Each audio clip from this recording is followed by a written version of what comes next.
हर बार मायके जाने की जल्दी रहती है। नमस्कार दोस्तों। कभी कभी एक लड़की शादी के बाद दो घरों के बीच ऐसे फंस जाती है जहां उसे हर कदम पर अपने रिश्तों की सफाई देनी पड़ती है। लेकिन क्या सच में मायका सिर्फ एक घर होता है? यह वो जगह होती है जहां लड़की बिना डर के सांस ले पाती है। आज की कहानी है दीपा की, एक ऐसी बहू की जिसकी मायके जाने की जल्दी को घर वालों ने गलत समझ लिया, लेकिन उसके दिल का दर्द किसी ने नहीं समझा। सुबह के 7 बजे थे।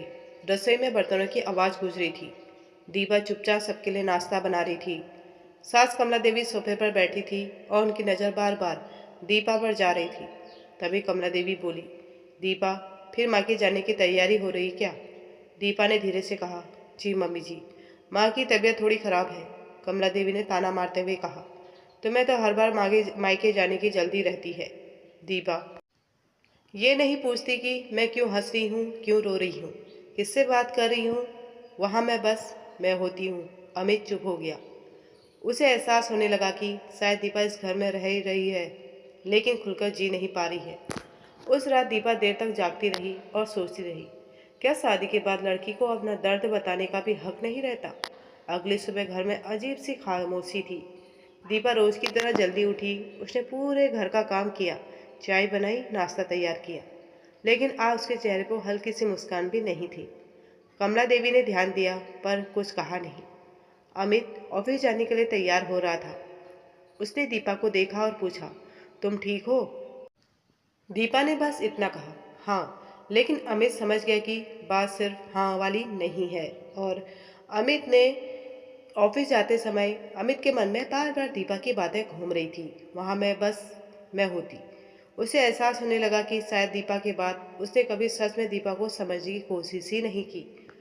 उधर घर में कमला देवी अपनी पड़ोसन सुशीला से बात कर रही थी। सुशीला बोली, आजकल की बहुएं मायके वालों के बिना रह ही नहीं सकती।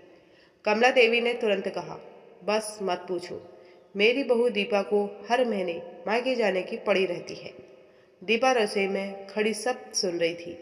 उसकी आंखें भर आई, लेकिन इस बार उसने आंसू पोंछ लिए। वो समझ चुकी थी, इस घर में उसके जज्बातों से ज़्यादा लोगों को उसकी आदतों से परेशानी है। दोपहर में दीपा की माँ का फ़ोन आया। कैसी है बेटा? माँ ने प्यार से पूछा। बस इतना सुनते ही दीपा रो पड़ी। क्या हुआ दीपा? माँ घबरा गई। दीपा खुद को संभालते हुए बोली, कुछ नहीं माँ, बस आपकी याद आ रही थी। माँ समझ गई थी कि बेटी कुछ छुपा रही है।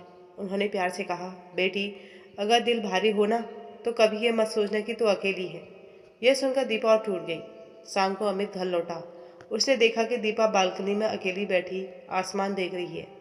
अमित उसके पास गया और बोला, दीपा, क्या तुम इस घर में खुश नहीं हो? दीपा हल्का सा मुस्कुराई, फिर बोली, खुश रहने की कोशिश करती हूँ अमित, लेकिन हर बार लगता है जैसे मुझे खुद को साबित करना पड़ता है। अगर फ़ोन पर ज़्यादा बात कर लूँ तो सवाल, अगर मायके चली जाऊँ तो सवाल, अगर चुप रहूँ तो भी सवाल। अमित के पास कोई जवाब नहीं था, क्योंकि पहली बार उसे एहसास हो रहा था कि उसकी पत्नी सिर्फ घर का काम करने वाली बहू नहीं, एक इंसान भी है।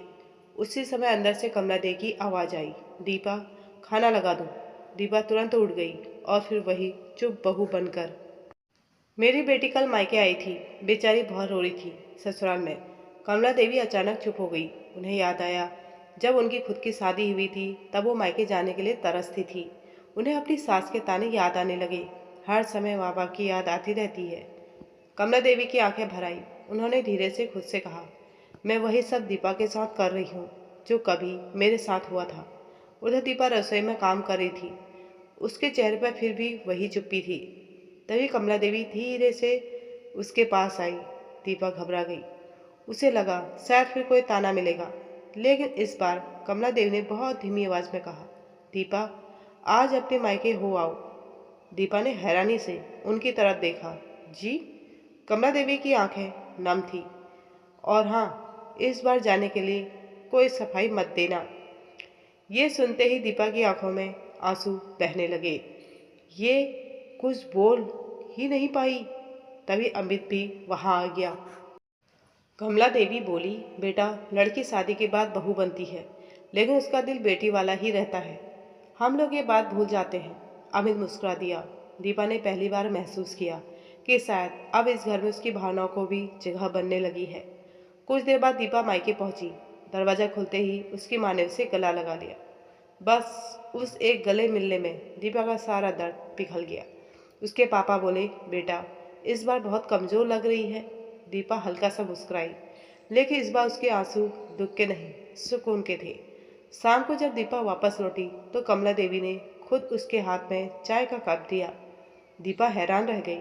कमला देवी बोली, आज समझ आया, मायका किसी लड़की की आदत नहीं, उसकी ताकत होता है। दीपा की आंखें फिर भर आई। उसने पहली बार अपनी सास को दिल से देखा और शायद आज पहली बार कमला देवी ने भी दीपा को सिर्फ बहू नहीं, बेटी समझा। कुछ दिन बाद घर का माहौल पहले से काफ़ी बदल चुका था। कमला देवी अब दीपा से हर बात पर सवाल नहीं करती थी। अमित भी अब उसके मन की बातें सुनने लगा था। दीपा के चेहरे पर धीरे धीरे पुरानी मुस्कान लौट रही थी। एक शाम सभी लोग साथ बैठकर चाय पी रहे थे। तभी पड़ोसन की सुशीला आंटी घर आई। उन्होंने आते ही कहा, अरे कमला, तुम्हारी बहू फिर मायके होकर आई है क्या? पहले की तरह ताना मारने वाली मुस्कान उनके चेहरे पर थी, लेकिन इस बार कमला देवी शांत रही। उन्होंने मुस्कुराकर जवाब दिया, हाँ गई थी, और अब मैं खुद भेजती हूँ। सुशीला हैरान रह गई, इतना मायके भेजोगी तो बहुत सिर पर चढ़ जाएगी। कमला देवी ने प्यार से दीपा की तरफ देखा और बोली, जिस लड़की ने अपना पूरा घर छोड़कर हमारा घर अपनाया हो, अगर वो कभी अपने माँ बाप से मिलने चली जाए तो उसमें गलत क्या है? दीपा की आंखें नम हो गई। उसे यकीन ही नहीं हो रहा था कि वही बातें जो कभी तानों में सुनाई देती थी आज समझदारी में बदल चुकी है। तभी अमित बोला, गलती हमारी थी। हम हमेशा सोचते रहे कि दीपा मायके को ज़्यादा महत्व देती है, लेकिन हमने कभी ये नहीं समझा कि लड़की मायका छोड़ती है बस जिम्मेदारियों के कारण दूर हो जाती है। घर में कुछ पल की खामोशी छा गई। फिर दीपा धीरे से बोली, मैंने कभी इस घर को मायके में फ़र्क नहीं किया। मैं बस इतना चाहती हूँ कि जरा रहूँ, जहाँ रहूँ वहाँ अपनेपन से रह सकूँ। कमला देवी उठी और पहली बार सबके सामने उन्होंने दीपा के सिर पर हाथ रखा। अब ये घर सिर्फ मेरा नहीं, तुम्हारा भी है बेटी। दीपा खुद को रोक नहीं पाई, जो कमला देवी के गले लग गई। उस दिन घर की दीवारें भी जैसे मुस्कुरा रही थी, क्योंकि रिश्ते जीत गए थे और अहंकार हार गया था। रात को दीपा बालकनी में खड़ी आसमान में देख रही थी। अमित उसके पास आया और बोला, अब मायके जाने के लिए सफाई नहीं देनी पड़ेगी। दीपा मुस्कुराई, अब शायद जरूरत भी नहीं पड़ेगी, क्योंकि अब ये घर भी अपना लगने लगा है। अमित ने उसका हाथ पकड़ लिया और उस पर दीपा को महसूस किया कि एक लड़की को खुश रहने के लिए बहुत कुछ नहीं चाहिए, बस थोड़ा सम्मान, थोड़ा अपनापन और बिना डर के जीने की आज़ादी चाहिए। दोस्तों, हर लड़की शादी के बाद सिर्फ घर नहीं बदलती, वो अपनी पूरी दुनिया पीछे छोड़ देती है। इसलिए अगर वो कभी मायके जाने चाहे तो उसे तानों की नहीं, प्यार की ज़रूरत होती है। याद रखिए, मायका किसी बहू की कमजोरी नहीं, उसकी सबसे बड़ी ताकत होता है। अगर आपको दीपा की कहानी दिल छू गई हो तो वीडियो को लाइक करें, शेयर करें, चैनल को सब्सक्राइब जरूर करें। मिलते हैं एक नई कहानी के साथ। धन्यवाद।